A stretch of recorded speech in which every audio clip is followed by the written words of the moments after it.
Kabar yang terbaru, ternyata Rusia telah memberikan pernyataan bahwa Indonesia... Halo assalamualaikum, welcome back, balik lagi sama aku Dia, and welcome to Kamar 13. Oke, welcome to my room. Hari ini ketemu lagi sama aku Dia, dan hari ini kita akan bahas tentang sebuah kabar yang cukup buat aku sendiri kaget. Karena ternyata Rusia telah mengeluarkan pernyataan serta membeberkan bahwa ada laboratoriumnya Amerika Serikat. Tetapi laboratorium biologisnya Amerika Serikat ini bukan yang ada di Ukraina, melainkan laboratorium biologisnya Amerika Serikat ini ternyata ada juga di Indonesia. So, hari ini aku akan bahas tentang hal ini. Kalau memang benar ada di Indonesia, kira-kira ada di mana ya, Kalian kalau tahu bisa langsung aja tulis di kolom komentar. Tapi sebelum aku mulai masuk ke videoku kali ini, aku ingatkan lagi untuk kalian jangan lupa untuk klik dulu tombol like, comment, share ke teman-teman kalian yang lain. Dan jangan lupa untuk nyalain lonceng notifikasi kalian biar aku semakin semangat untuk upload videoku berikutnya. And welcome to my room.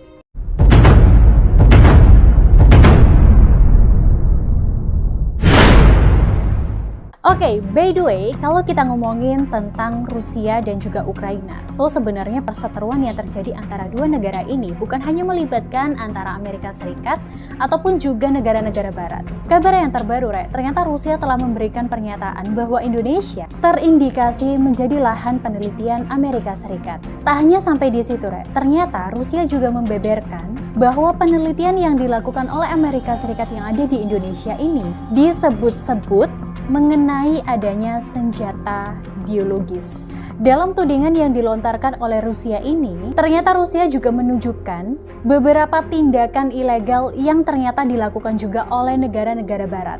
Rusia mengatakan bahwa ternyata Amerika Serikat ini menggunakan Indonesia sebagai tempat penelitian rahasia dari Amerika Serikat. Dan ternyata kabar ini bukan dibeberkan oleh orang-orang sembarangan, melainkan hal ini langsung dibeberkan oleh Komandan Pertahanan Radiasi, Kimia, dan Biologi Angkatan Bersenjata Rusia, yaitu Letnan Jenderal Igor Kirillov. Beliau telah menuding Amerika Serikat telah melakukan tindakan rahasia mengenai penelitian yang diadakan di Indonesia. Diinformasikan ternyata Amerika Serikat ini, telah melakukan penelitian biologis rahasia pada tahun 2010. Dan hal ini dilakukan oleh Amerika Serikat melalui Pusat Medis Angkatan Laut. Nah, ternyata pihak Amerika Serikat ini disebut melakukan pengambilan sampel biologis dan juga menolak memberitahu kepada pihak Indonesia tentang hasil yang telah dicapai oleh Amerika Serikat. Nah, pendekatan yang tidak bisa diterima dengan persetujuan diam-diam oleh pemerintah Amerika Serikat ini adalah norma yang lazim bagi perusahaan farmasi besar. Ini juga diinformasikan pula ada indikasi dari Amerika Serikat yang telah melobi sekutu untuk mengucilkan Rusia dari berbagai organisasi internasional, termasuk di acara G20. Nah, lagi-lagi banyak yang menduga bahwa apa yang dibeberkan oleh Rusia di sini tentu akan mengundang respon dari berbagai pihak. Apalagi di sini Rusia udah mancing-mancing amarah dari Amerika Serikat. Padahal sebelumnya konflik panas dari Rusia sendiri dan juga Ukraina untuk detik ini pun masih belum selesai. Ditambah lagi dengan adanya KTT G20 yang sebentar lagi akan diadakan di Indonesia.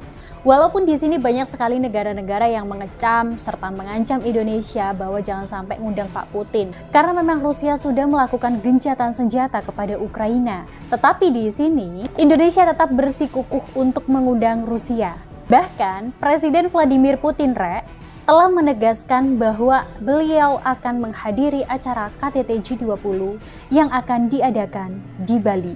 Pemerintah Indonesia diminta melakukan lobi politik khusus untuk meyakinkan negara-negara barat, terutama Amerika Serikat, agar menghadiri pertemuan G20 di tengah seruan kencang memboikot acara itu. Jika memang Presiden Rusia ataupun juga Pak Putin kita ini akan datang ke Indonesia. Seorang pakar pengamat hubungan internasional mengatakan tanpa kehadiran pemimpin negara barat ataupun juga Rusia, ataupun juga KTT G20 ini akan sulit menghasilkan solusi menyusul kekacauan perekonomian dunia karena memang adanya pandemi dan juga ditambah lagi perang yang ada di Rusia dan juga Ukraina.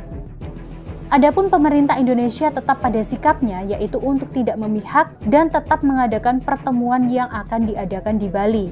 Hal ini dilakukan oleh Indonesia untuk pemulihan ekonomi global yang dikabarkan akan menjadi prioritas penduduk dunia untuk saat ini, Rek. Tapi ya, Rek, sebagai tuan rumah yang baik, Indonesia sih sudah semestinya untuk mengundang semua negara dalam acara KTT G20. Walaupun di tengah-tengah perseteruan politik yang panas antara Rusia dan juga Ukraina. So sebenarnya kalau menurutku sendiri, di sini pemerintah tuh netral. Dia tidak memihak negara-negara barat ataupun juga membela Rusia.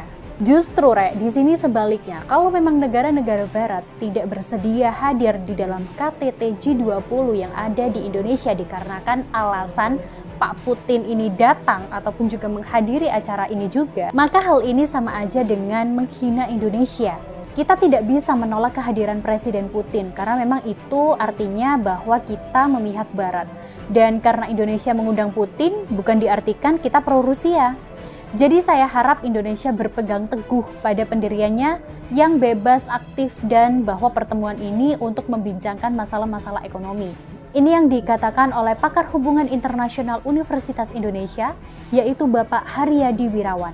Nah, terlepas dari G20 yang akan diadakan di Bali besok, Rek, ternyata adanya laboratorium Amerika Serikat yang ada di Indonesia ini adalah laboratorium riset ancaman biologi, yaitu Laboratorium Namru, yaitu sebuah laboratorium milik Angkatan Laut Amerika Serikat. Tetapi ternyata laboratorium riset ancaman biologi ini tidak memberikan manfaat kepada Indonesia dan akhirnya dibubarkan oleh pemerintah Republik Indonesia pada tahun 2008. Jadi, Rek, perlu kalian ketahui bahwa adanya laboratorium Namru ini sendiri ternyata sudah didirikan mulai tahun 1970-an.